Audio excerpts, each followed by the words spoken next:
اگلی حدیث الجامع صغیر کی ہے. رسول اللہ صلی اللہ علیہ وسلم نے فرمایا طیبوا افواہکم بالسواک فانہا طرق القرآن. اپنے منہ کو مسواک کے ساتھ صاف کرو کیونکہ یہ قرآن کا راستہ ہے. اللہ کا کلام پڑھتے ہو تم اپنے منہ سے. اب دیکھیے جتنے بھی مخارج ہیں سارے کہاں ہیں؟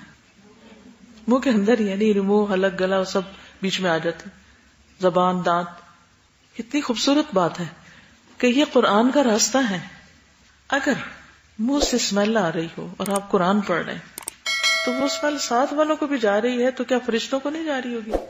تو فرشتے دور نہیں ہٹ جائیں گے؟ تو کتنا ضروری ہے کہ مسواک کیا جائے. اور خصوصاً اگر روزہ رکھا ہوا ہو یا کوئی ایسی بیماری ہو جس کی وجہ سے آپ کو تکلیف ہو بیڈ بریتھ کی, تو اس صورت میں بہت ضروری ہے کہ آپ کثرت سے مسواک کرنے والے ہوں, ورنہ بعض اوقات دوسروں کے لیے اذیت کا باعث بنتا ہے. پھر وہی حدیث یاد رکھیں, مسلم وہ ہے جس کے ہاتھ اور زبان سے دوسروں کو تکلیف نہ پہنچے. تو زبان میں پھر اس کی صفائی نہ کرنا بھی ہے اور اس طرح دوسروں کو اذیت دینا ہے. ٹھیک. اور اب ایک اور نیت آپ کریں گے کہ چونکہ میں قرآن کی طالب علم ہوں تو قرآن پڑھتی ہوں, تلاوت کرتی ہوں, اس لیے میرا منہ صاف ہونا چاہیے. یہ قرآن کا راستہ ہے. پھر یہ کہ اچھی طرح پورے منہ کو صاف کرنا چاہیے, صرف سامنے کے دانت نہیں بلکہ پورے دانت, باہر سے اندر سے, تالو, زبان, حلق, پیچھے تک, پورے مخارج کے جتنے بھی حصے ان سب تک مسواک لے جانا چاہیے. ابو بردہ کہتے ہیں اپنے والد سے کہ میں نبی صلی اللہ علیہ وسلم کی خدمت میں حاضر ہوا تو میں نے آپ کو اپنے ہاتھ سے مسواک کرتے ہوئے پایا اور آپ کے منہ سے او او کی آواز نکل رہی تھی اور مسواک آپ کے منہ میں تھی, گویا کہ آپ کیا کر رہے ہیں. یعنی وہ کر رہے تھے تو اتنے میں اچانک وہ آگے تو انہوں نے دیکھ لیا. اس کا یہ مطلب نہیں کہ پبلک میں آپ یہ سب شروع کر دیں. تو یہ اسٹیمولیشن جو ہے یہ باقی باڈی کے اوپر بھی اثر انداز ہوتی. اسی طرح اب طرح طرح کے آلات اور ایسی چیزیں نکل آئیں کہ جس سے زبان کو صاف کیا جاتا ہے. باقاعدہ اگر آپ کچھ سٹورز میں جائیں تو وہاں لٹکے ہوئے ہوتے ہیں ٹنگ کلینرز, اور اس سے وہ زبان کو صاف کرتے ہیں. لیکن مسواک جو ہم یوز کرتے ہیں وہ سب سے بیسٹ ٹنگ کلینر ہے. ایکچولی زبان کے اوپر چھوٹے چھوٹے بمپس پائے جاتے ہیں جن کو ٹیسٹ برڈز کہتے ہیں, اور ان کی تعداد تقریباً 10,000 ہوتی ہے. زبان کی نوک پہ پائے جانے والے ٹیسٹ برڈ میٹھا چکھتے ہیں, پچھلے حصے پہ کڑوا ہوتا ہے, سائڈز پہ نمکین اور کھٹا ذائقہ وغیرہ. پھر یہ ٹیسٹ برڈ جو ہوتے ہیں جو چیز منہ میں جاتی ہے اس کا ذائقہ ڈیٹیکٹ کر کے دماغ کو بھیجتے ہیں, جس کی وجہ سے ہمیں پھر احساس ہوتا ہے.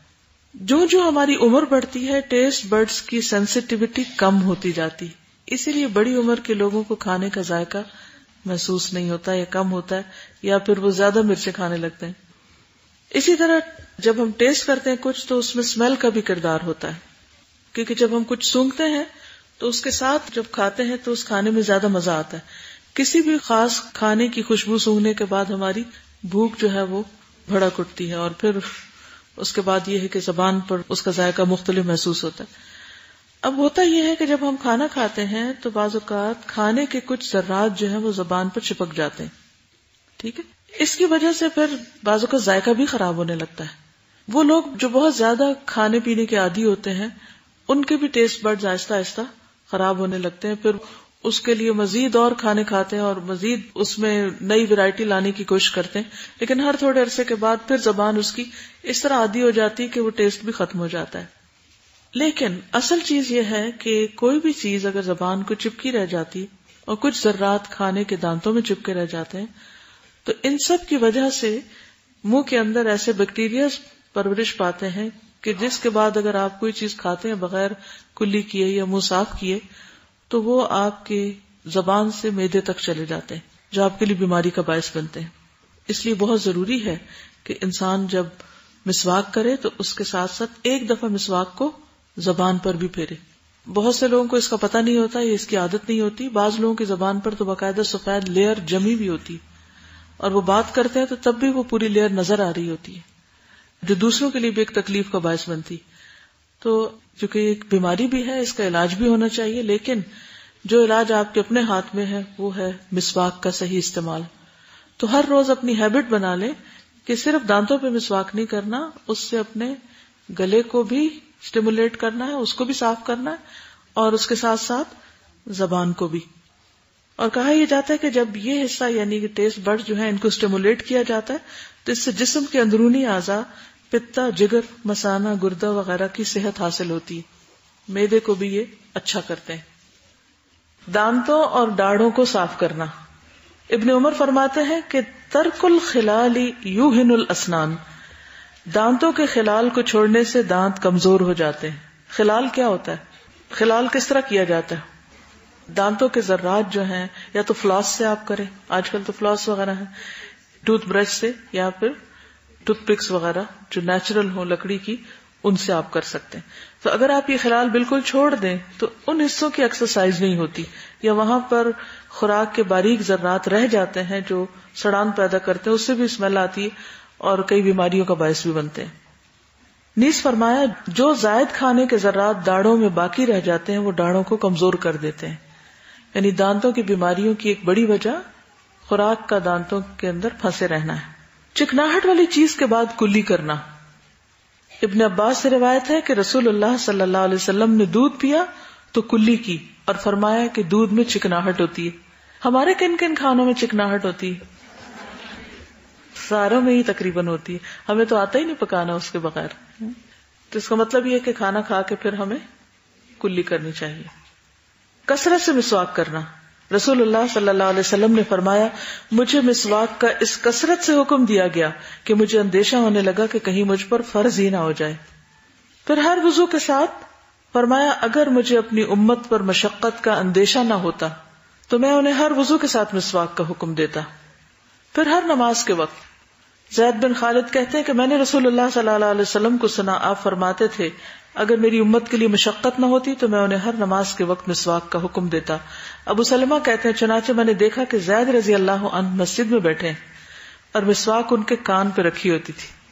جیسے بعض لوگ پینسل وغیرہ اٹکا لیتے ہیں نا تو پاس ہی رکھتے تھے، جیسے کسی کاتب کا قلم اس کے کان پر ہوتا ہے. تو جب نماز کے لیے اٹھتے تو مسواک کر لیتے.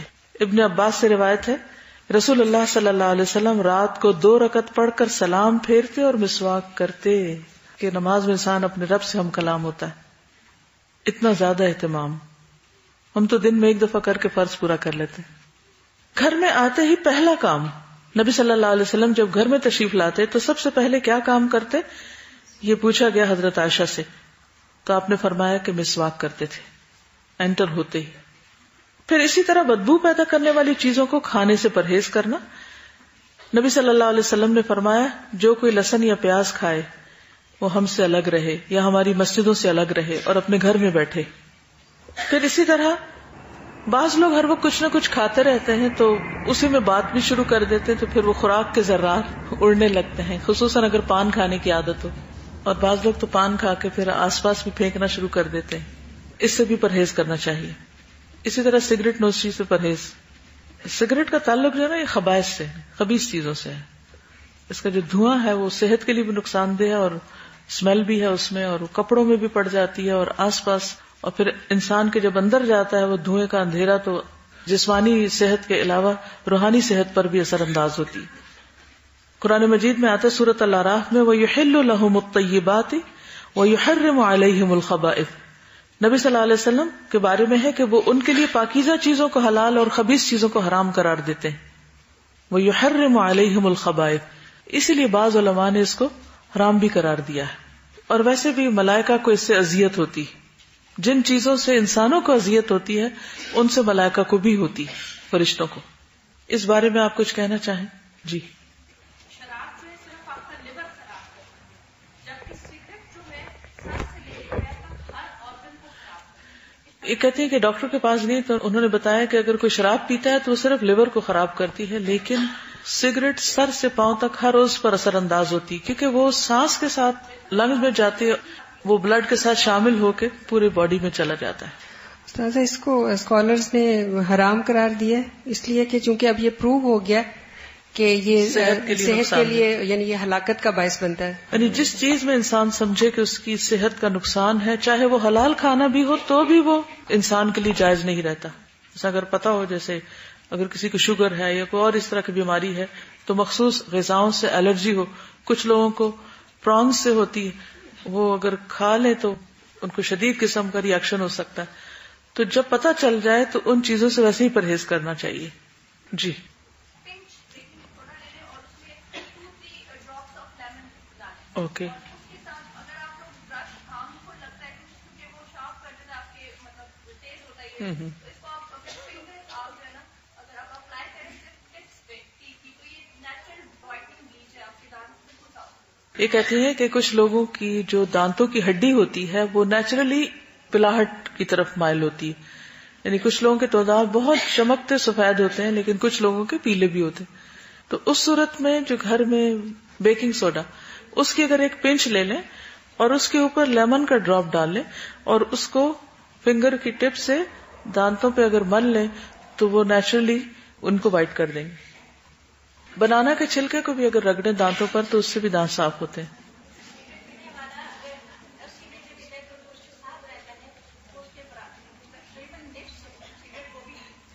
سگریٹ اگر کوئی 10 پیتا تو کہتے ہیں کہ اس کے ساتھ رہنے والے کم از کم 5 سگریٹوں کا دھواں اندر لے جا چکے ہوتے ہیں، یعنی پیسو اسموکر جو ہوتے ہیں.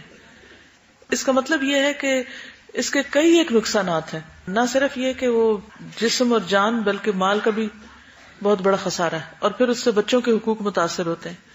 اور کسی حد پہ انسان جا کے رکتا نہیں، اگر ایک پینے کی عادت ہے تو 2 اور 3 اور پھر سلسلہ بڑھتا جاتا ہے اور چین اسموکرز بن جاتے ہیں لوگ، اور پھر اس میں نشہ بھی شامل ہو جاتا ہے بعضوں کا، تو وہ اور بھی زیادہ ڈینجرس ہو جاتا ہے. ان کی بات ہی اس طرح سے بھی ہوتی ہے کہ ڈاکٹر کہتے ہیں جب آپ سانس لیتے ہیں تو آپ آکسیجن اندر لے کے جاتے ہیں اور جب آپ ایکسہیل کرتے ہیں تو آپ ساری ٹاکسن کی ہوا کو باہر نکل رہی ہوتی ہے. اس کے لحاظ سے اگر آپ اسموک والی ہوا باہر نکالیں تو وہ 2 گنا زیادہ ڈینجرس ہے. اچھا، دوسروں کے لیے یعنی کاربن ڈائی آکسائڈ کے ساتھ جب دھواں ایکزیل کرتے ہیں تو وہ ڈبل اس کا نقصان ہو جاتا ہے. تو آس پاس والے لوگ، بیوی بچے، گھر والے جو ہیں وہ بلا وجہ ہی ایک عذاب میں مبتلا ہو جاتے ہیں. اور ڈیفینیشن کیا ہے مسلم کی کہ وہ کسی کے لیے تکلیف دہ نہیں ہوتا، تو سگریٹ پینا جو ہے وہ پھر ایمان کے منافی خود بخود ہو جاتا ہے. جی آپ سلو پوائزننگ بھی ہے اسموکنگ، یعنی یہ تو فار شور ہے کہ سلو پوائزننگ کی طرح الٹیمیٹ اس کا انجام ہلاکت ہی ہے، یعنی انسان کے لیے کسی بھی طرح اس میں خیر نہیں. جی جی سگریٹ کے علاوہ پان، بیڑی اور مسلسل کچھ نہ کچھ کھاتے رہنا، منہ کا کینسر بھی ہو جاتا ہے بعض اوقات اس سے. ایک اور چیز یاد رکھیے، وہ یہ کہ صرف دانتوں کے اندر کچھ اٹک جانے سے یا کھانے سے ہی دانت خراب نہیں ہوتے، دانتوں کا تعلق بھی معدے سے ہوتا ہے، آپ کے اسٹمک سے ہوتا ہے. اور جو آپ کی فوڈ ہوتی ہے وہ اوور آل ان کے اوپر اثر انداز ہو رہی ہوتی ہے.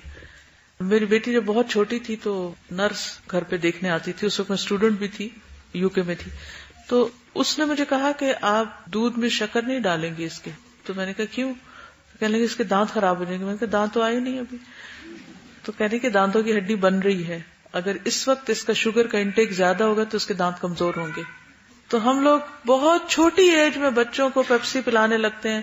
بعض مائیں تو بوٹل میں بھر کے پیپسی پکڑا دیتی ہیں بچوں کو پینے کے لیے، یا پھر سویٹس، یعنی کہ بچوں کو انٹرٹین کرنے کا واحد طریقہ جو ہمیں آتا ہے وہ کیا ہے؟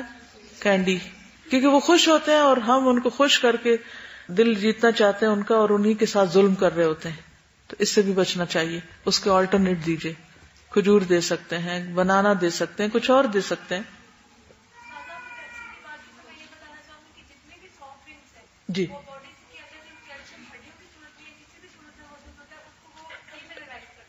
یہ کہتے ہیں کہ جتنے بھی سافٹ ڈرنکس ہیں وہ الٹیمیٹلی انسان کے اندر جو باڈی میں کیلشیم ہوتا ہے ہڈیوں وغیرہ میں، اس کو ختم کرتے ہیں اور اس کو نقصان دیتے ہیں. جی آپ میلز کے اندر کینسر کی ریشو سب سے زیادہ، جس طرح فیمیلز میں بریسٹ کینسر سب سے زیادہ ہے، میلز میں ریسپریٹری ٹریک کا کینسر سب سے زیادہ ہے، اور اس کی مین کاز اسموکنگ ہے، چاہے ایکٹیو ہو چاہے پیسو اسموکنگ ہو. اور اسی طرح سیکنڈ نمبر پہ اورل کینسر جو ہیں، اورل کینسرز میں مین کاز جو ہے یہ پان کھانا، یہ ساری جو ہے نا اورل اور اپر ڈائجسٹو ٹریکٹ کا جو کینسر ہے وہ اس کی یہی کاز بنتی ہے.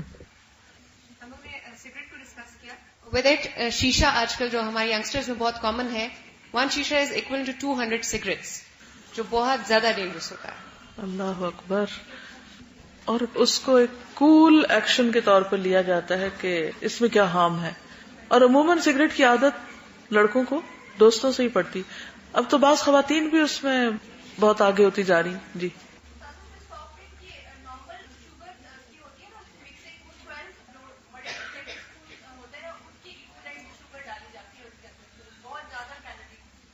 اس کے باوجود ہم چھوڑ کیوں نہیں سکتے؟ بائی دا وے، میں نے اکثر لوگوں کو دیکھا ہے سارے نقصان جانتے ہوئے پھر بھی پیے چلے جا رہے ہوتے ہیں. کیوں؟ اسی طرح سافٹ ڈرنک کی بھی لت پڑ جاتی.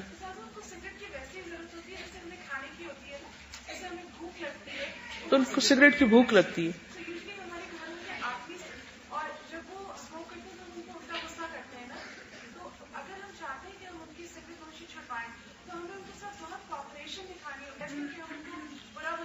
یس، یہ بڑے کام کی ٹپ ہے کہ جو بھی ہمارے آس پاس ایسے لوگ ہیں جو سگریٹ پیتے ہیں تو انہیں صرف حدیث سنا کے یا حرام قرار دے کے یا پھر ان کو صرف نقصان بتا کے ان کو نہ روکیں، کیونکہ ان کو سگریٹ کی ایسی بھوک لگتی ہے جیسے ہمیں کھانے کی لگتی. تو پھر اگر کھانا نہیں ملے تو کتنا غصہ آتا ہے. اسی طرح ان کو اگر سگریٹ نہ ملے تو وہ پھر اپسیٹ ہوتے ہیں اور پھر ریلیشن شپ خراب ہونے کا ڈر ہوتا ہے. تو اس میں ان کے ساتھ کوآپریشن کرنی چاہیے کہ کسی بھی طرح وہ باہر نکل آئے اس نشے سے. اس میں آپ دیکھیے کہ مدرس کا ایک بہت اہم رول ہے یہاں، خصوصاً لڑکوں کے معاملے میں بہت محتاط رہیں کہ جب وہ باہر سے آئیں تو ضرور چیک کریں کہ ان کے کپڑوں سے سگریٹ کی بو تو نہیں آ رہی، اور اگر آ رہی ہو تو ضرور اس پر بات کریں کہ اس کے کیا کیا نقصانات ہیں. اور اس سٹیج پر اس سے بچنا آسان ہے، اگر 2 قدم بھی آگے چلے گئے تو پلٹنا بہت مشکل ہوگا. اب بعض اوقات وہ کہتے ہیں کہ ہم نہیں پی رہے تھے، وہ دوسرے پی رہے تھے، لیکن آپ کو معلوم ہے کہ جس کمپنی میں وہ بیٹھیں گے، اگر وہ ایسے لوگوں کے پاس بیٹھیں گے جو پی رہے تھے تو پھر یہ بچ نہیں سکتے. پھر کچھ دنوں کے بعد برائی کا احساس ختم ہو جاتا ہے، پھر آہستہ آہستہ انسان اس راہ پہ چل پڑتا ہے. جتنے بھی اسموکرز ہیں اگر آپ ان سے یہ پوچھیں کہ شروع انہوں نے کہاں سے کیا، ایسے ہی مذاق مذاق میں شروع کیا اور پھر وہ عادت پڑ گئی.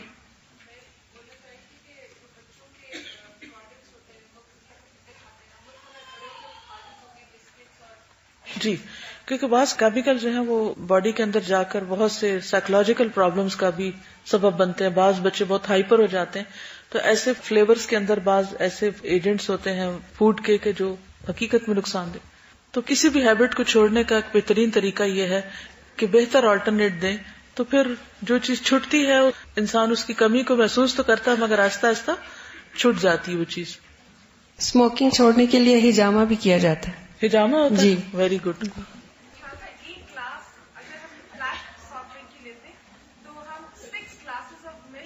لوز کرتے ہیں، اگر 1 گلاس ہم بلیک سافٹ ڈرنک یوز کرتے ہیں تو 6 گلاسز کے دودھ برابر کیلشیم باڈی سے لوز کر جاتے ہیں.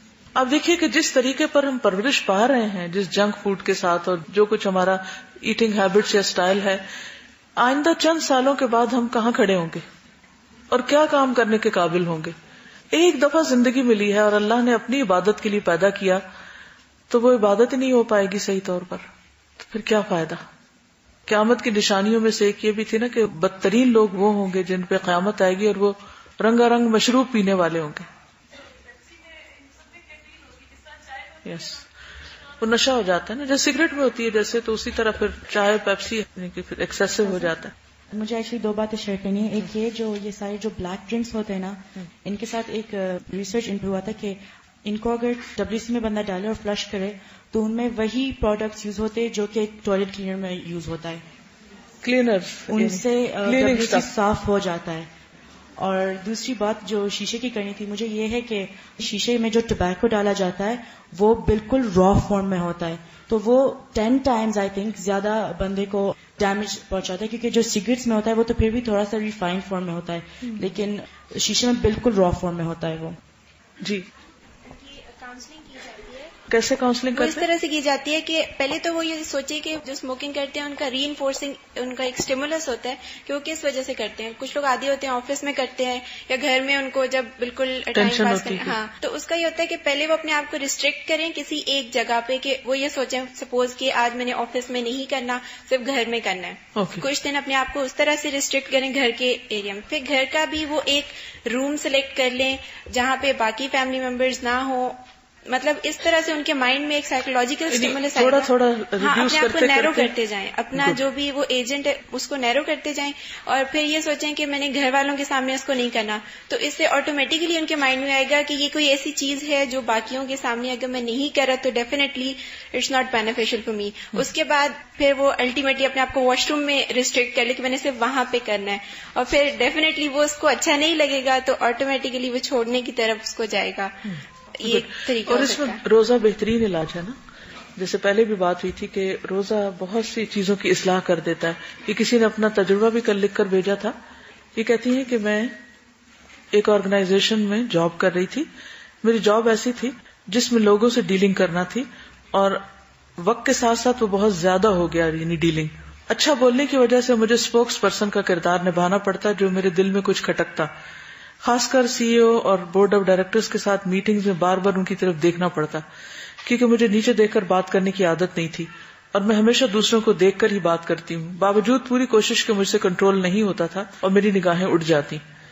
اس کے علاوہ پروجیکٹ پریزنٹیشنز، کلائنٹ ڈیلنگز کا کام بھی ہوتا ہے جس پر میرا دل بے قرار رہتا، یعنی کہ میں ٹھیک نہیں کر رہی، اپنے اندر ہی ایک خلش ہوتی. ایک دفعہ مجھے لگا کہ میرے اندر تقویٰ کی بہت کمی ہے، اور اچانک سے میں نے 10 روزوں کی منت مان لی کہ یا اللہ میں 10 روزے لگاتار رکھوں گی اگر مجھے تقویٰ مل جائے. لیکن چونکہ آپ سے یہ بات سنی تھی کہ منت ہم ہمیشہ کام پورا ہونے کے بعد کیوں پوری کرتے ہیں، اس سے پہلے کیوں نہیں کر لیتے، یعنی اسے یہ کیوں کہتے کہ یہ ہو گیا تو پھر میں یہ کروں گی. ہم پہلے ہی کر لیں، صدقہ کرنا تو پہلے کر لیں، روزہ رکھنا تو پہلے ہی رکھ لیں. لہٰذا میں نے دوسرے دن سے روزے رکھنے شروع کر دیے.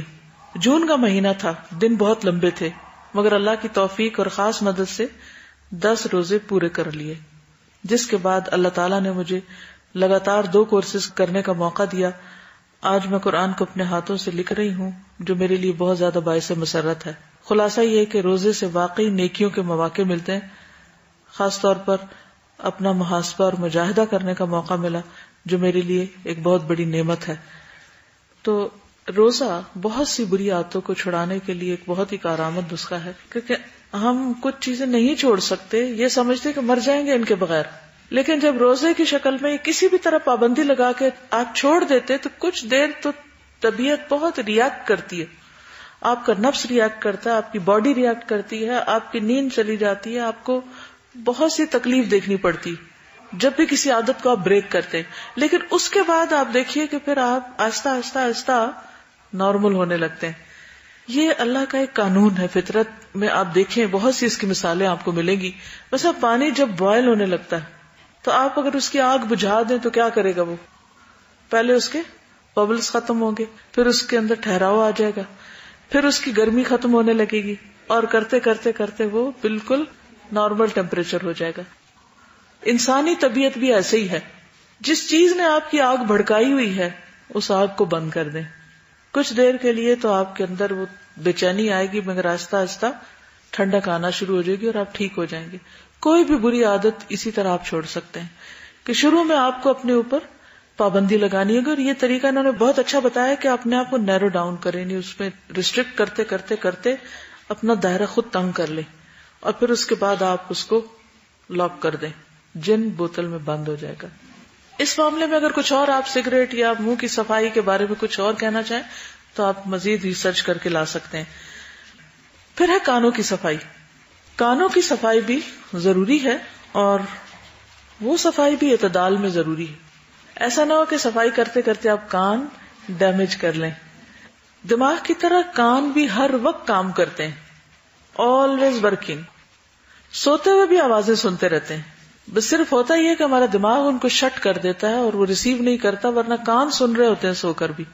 اور جب تھوڑی سی بھی نیند کی حالت ختم ہوتی ہے، مثلا الارم پر ہم اٹھ جاتے ہیں، اس کا مطلب ہے کہ سوتے ہوئے سن رہے تھے تو اٹھ. پھر اسی طرح کہ کان صرف سنتے نہیں، اس کے اور بھی بہت سے فنکشنز ہیں. اس سے ہماری باڈی میں بیلنس قائم ہوتا ہے. پھر اسی طرح یہ کہ ہمارے کانوں کے اندر مختلف چینجز آتی رہتی ہیں. ایج کے ساتھ کان بڑے بھی ہوتے جاتے ہیں. ہر سال کان کی ایئر کنال نئی بنتی ہے، پوری تبدیل ہو جاتی ہے 1 سال کے اندر. اس کنال کی سکن جو ہے ہر سال 1.3 انچ کے حساب سے باہر کی طرف گرو کرتی ہے. اگر یہ فال نہ کرتی ہوتی، یعنی ساتھ ساتھ ختم نہ ہوتی، تو 20 سال کی عمر تک پہنچتے ہوئے تقریباً 2 فٹ لمبی سٹرنگ کان سے باہر لٹک رہی ہوتی. یعنی کنال کے اندر سے، کیونکہ باہر کی طرف گرو کرتی. کان کے اندر 3 چھوٹی چھوٹی ہڈیاں ہوتی ہیں جو آوازیں سننے میں مدد دیتی ہیں. اندرونی کان کا مکمل ایریا چاکلیٹ جو ہے اس سے بڑا نہیں ہوتا. انر ایئر تقریباً ایک پینسل اریزر کے سائز کا ہوتا ہے انر ایئر، لیکن اس میں 20,000 بال ہوتے ہیں. اگر یہ بال صرف پینسل کی سائز کا ہو ایک اور ان کو ایک دوسرے کے اوپر رکھے تو 43 سٹوری بڑی بلڈنگ آپ بنا سکتے ہیں. اتنے زیادہ بال ہیں انر ایئر میں. جسم کا سب سے چھوٹا مسل مڈل ایئر میں پایا جاتا ہے جس کا نام سٹیپیڈیس ہے. اس کا سائز 1 انچ کا 20واں حصہ یعنی 1/20 ہے، اور یہ جسم کی سب سے چھوٹی ہڈی سٹیپس کو کنٹرول کرتا ہے جس کا سائز تقریباً 1/10 انچ ہے. ٹھیک ہے. کانوں پر ہیڈ فونز لگانے سے پرہیز کیجیے. 1 گھنٹہ ہیڈ فون لگانے سے کانوں میں بیکٹیریا کی تعداد 700 گنا زیادہ ہو جاتی ہے. صرف 1 آور کے لیے جب آپ ہیڈ فون لگاتے ہیں، یعنی تیزی سے کان کے اندر گرو کرنا شروع کر دیتے ہیں. اس سے پھر کیا ہوتا ہے؟ انفیکشن ہوتا ہے، کانوں میں اچھی یا خارش شروع ہو جاتی ہے. انشاءاللہ کل. سبحانک اللہم و بحمدک، اشہد ان لا الہ الا انت، استغفرک و اتوب الیک. السلام علیکم و رحمۃ اللہ وبرکاتہ.